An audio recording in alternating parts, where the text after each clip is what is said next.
Yes, children. So now we are going to study the next phenomena, which is called as mutual induction, right? So in previous topic we have studied about self-induction.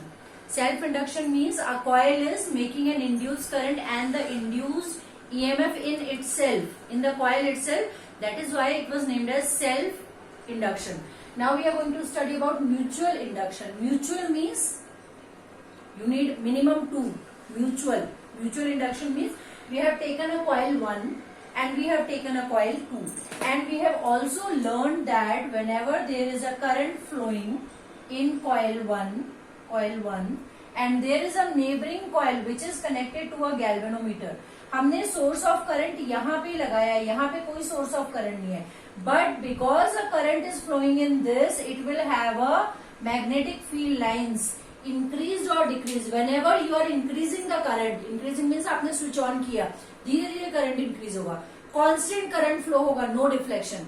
Current increase होगा तो magnetic flux change होगा, current decrease होगा तो magnetic flux change होगा. At the time of change in magnetic flux, this galvanometer in the second coil will show deflection, because whenever there will be the change in the magnetic flux, an induced current and hence an induced EMF will pass into the second coil. So generally what we do, we name the first coil as the primary coil. Number of turns per unit length is number of turns per unit length, L is N1 upon L. So total number of turns is N1 into L. Suppose हमने same length लिया है. For second, let us name this as secondary. So number of turns, total number of turns is N2. Number of turns per unit length is N2 by L. Hence we can write total number of turns is N2 into L. Here we can write total number of turns is N1 into L. So this is primary coil, this is secondary coil. The phenomena by which a primary coil is carrying some current and there is a production of induced current and hence induced EMF in the neighboring coil is called as mutual induction, right? एक coil में current pass हुआ, लेकिन main current जो source की वजह से जो current है वो इसमें पास हुआ, लेकिन इंड्यूस करंट इसमें डेवलप हो गया. इसमें करंट डिक्रीज हुआ, इंड्यूस करंट इसमें इंक्रीज हो गया. The direction of induced current will be such that it will always oppose the cause of its production. Who is the cause of its production? The primary coil. So that is what we are going to learn in this topic, mutual induction. Right? So mutual induction is the phenomena in which the production of induced EMF in one coil due to the change in current in the neighboring coil, right? So this is found that phi is proportional to I. जैसे जैसे ये current हम increase करते हैं वैसे वैसे उसका magnetic flux भी इंक्रीज होता है, such that phi is equals to mi. Right? Now what is this m? This is called as coefficient of mutual induction. When we are talking, एक कॉइल है तो हम L यूज करेंगे, दो coils है नेबरिंग कॉइल्स तो हम M use करेंगे, और the other name is mutual inductance.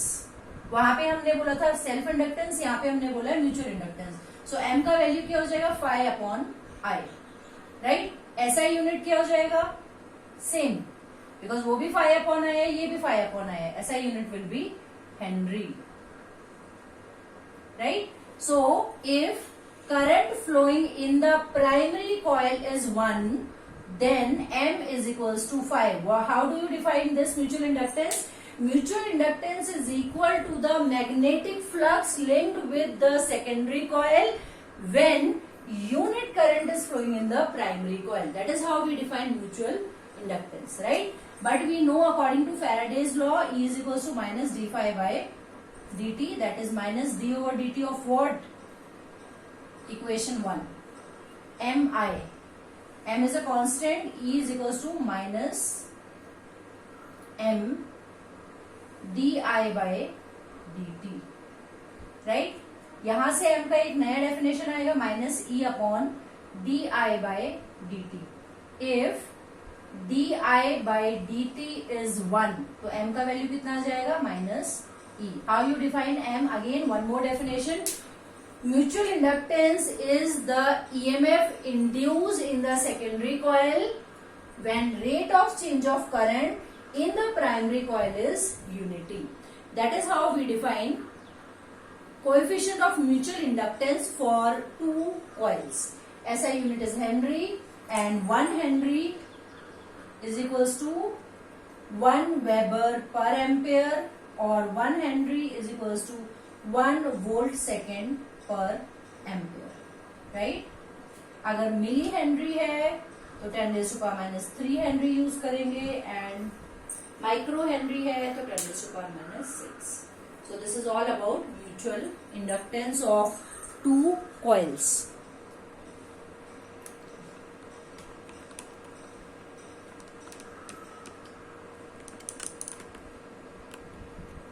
I hope this is clear to you. Now we are talking about the mutual inductance mathematically. क्या expression होना चाहिए mutual inductance का when two coils are kept next to each other और there are two primary coils. Suppose ये हमने coil 1 लिया, ये हमने coil 2 लिया. We are making the change in current in coil 1 due to which a induced current is developed in second coil. Induced current का reason क्या होता है? Induced current का reason होता है जब भी हम current change करते हैं, during the change of current there will be change in magnetic flux, and magnetic flux is the root cause of the induced current and hence the induced EMF. So what we have done, we have taken two coils as I discussed. This is primary, this is secondary. इसको C1 coil number 1 नाम दे दो, इसको coil number 2, number of turns, right? We know that number of turns in first coil is N1 into L. दोनों का length almost same लिया है. Number of turns in the second N2 into L. Right? Magnetic field made by coil 1. इसने जो magnetic field बनाया, because we have studied that magnetic field of a coil of a solenoid is given by mu naught Ni. So magnetic field made by coil 1, let us name this as B1. B1 is equals to mu naught N1 I1. Mu naught N1 I1. This is the value of the magnetic field due to the first coil. Now what will be the mutual inductance? Mutual inductance क्या होता है? Phi upon I. Right? Mutual inductance will be phi2 upon I1. I hope this is clear. Mutual inductance in coil 2 will be change in magnetic flux in coil 2. What is the root cause? Root cause is current I1. I1 की वजह से हमारा phi2 बन रहा है. I hope this is visible. Due to I1 current, a magnetic flux phi2 is getting linked in the coil. Is that clear? So what is mutual inductance? Phi2 upon I1. Right? Flux of one turn of coil 2. We are talking about magnetic flux linked with one turn will be phi2 due to current flowing I1 will be. Flux हम कैसे देते हैं? M into I. So this is M mu naught N I1 into A, क्योंकि phi का value क्या होता है? Phi is B into A, magnetic field into area. So magnetic field ये रहा mu naught N I1, area of the coil. हम coil 2 की बात कर रहे हैं तो हमने कौन सा एरिया रखा? coil 2 का एरिया रखा mu naught N1 I1 into A2. Right? Total flux, ये वन टर्न का फ्लक्स था. टोटल फ्लक्स के लिए क्या करना पड़ेगा? हमें टोटल नंबर ऑफ टर्न से मल्टीप्लाई करना पड़ेगा, मतलब N2 इंटू L से मल्टीप्लाई करना पड़ेगा. So mu naught N1 I1 A2 तो पहले से था, इसको हमने टोटल नंबर ऑफ टर्न से मल्टीप्लाई कर दिया. That is N2 into L. तो क्या फॉर्मूला निकल के आया टोटल फ्लक्स का? टोटल फ्लक्स का फॉर्मूला आया mu not N I A2 N2 L. Mu naught N1 mu naught sorry yes mu naught N1 N2 A2 L by I1 phi2 upon I1. so ये यहाँ पे mu naught N1 N2 A2 into L. here was I1 also. I'll write this as I1. ठीक है, capital small नहीं capital ही लेंगे. So mu naught N1 I1 A2 into N2 L divided by I1. तो ये क्या आ गया हमारे पास? ये आ गया म्यू नॉट I1 कैंसिल हो गया. Mu naught N1 N2 A2 L. Magnetic flux linked with coil 2 due to current flowing in coil 1 M21. Magnetic flux in second coil due to current flowing in the first coil. क्या आया? Mu naught N1 N2 A2L। Number of turns दोनों के आएंगे, area किसका आएगा, second का आएगा, जिसका हम म्यूचुअल इंडक्टेंस फाइंड कर रहे हैं। Similarly we can write M12 क्या होगा, phi1 अपॉन I2। तो यहाँ पे जैसे I1 कैंसिल हुआ था, यहाँ पे I2 कैंसिल हो जाएगा, तो क्या एक्सप्रेशन आएगा, सेम आएगा, म्यू नॉट N1 N2 को पहले लिख लिया, N1 को बाद में, डजेंट मेक डिफरेंस। A2 की जगह क्या आ जाएगा, A1 आ जाएगा इंटू L दिस। सो यहाँ पे A2 आया, यहाँ पे A1 आया, mu naught N1 N2 area into L, right. This is the mutual inductance of two coils. जब भी हम दो कॉइल्स की बात कर रहे हैं, so this is the expression of mutual inductance. Now area हम कौन सा लेंगे, if area is same then we can take A, but if area is not same then what to take. ऐसा भी पॉसिबल है कि एक कॉइल हमने ऐसे ली और दूसरी कॉइल हमने ऐसे ली, राइट। इसका एरिया हमने ले लिया A1, इसका एरिया हमने ले लिया A2।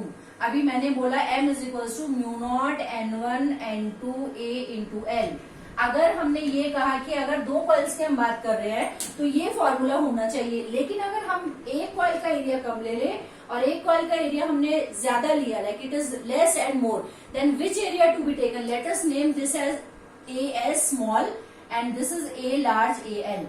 What should be taken, AL और AS? Which factor will decide? इसमें जो करंट पास हो रहा है, इसने जो मैग्नेटिक फील्ड लाइंस दी, इसके वजह से इसमें मैग्नेटिक फ्लक्स का चेंज हुआ। सो लेट अस सी, ये मैग्नेटिक फील्ड लाइंस हैं। What area they are going to take inside AL? क्योंकि ये इतने एरिया में मैग्नेटिक फील्ड लाइंस बन रही है, तो इसमें भी इतने एरिया में ही बनेंगी।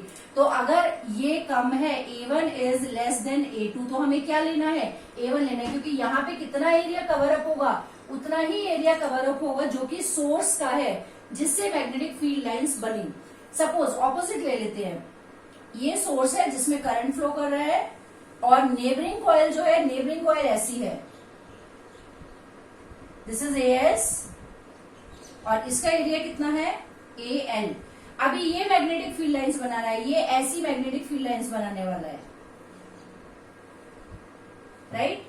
What area should be taken, AS और AL। Again in this case when this is A1 and this is A2, A small and A large, ये वाला पार्ट इस कॉइल को टच नहीं करने वाला है, ये वाला पार्ट इस कॉइल को टच नहीं कर। अल्टीमेटली कौन सा पार्ट इफेक्टेड होगा, which part will be affected, AS। So चाहे ये एरिया ज्यादा है, ये area we have to take the smaller one. और इफ द सोर्स जिसमें करंट बन रहा है, जिसके वजह से सेकंड कॉइल में चेंज हो रहा है, even if we take that, we have to take the smaller one. So in both the cases, this A for any question stands for the area of the coil whose area is less. क्योंकि अगर हम ये source ले और ये secondary coil, तो भी smaller area ही affected होगा, और अगर हम ये सोर्स को हमने बड़ा ले लिया, इसको छोटा ले लिया, तो भी स्मॉलर एरिया ही अफेक्टेड होगा। सो जनरल फॉर्मूला हमारा क्या निकल के आता है, mu naught N1 N2 A into L। We have to remember A कौन सा लेना है, दोनों कॉइल्स में से वो वाला लेना है जिसका एरिया कम होगा। So that is how we learn about mutual inductance of two coils, and this is the expression, this is the important expression that comes for 3 marks in board. I hope you understood.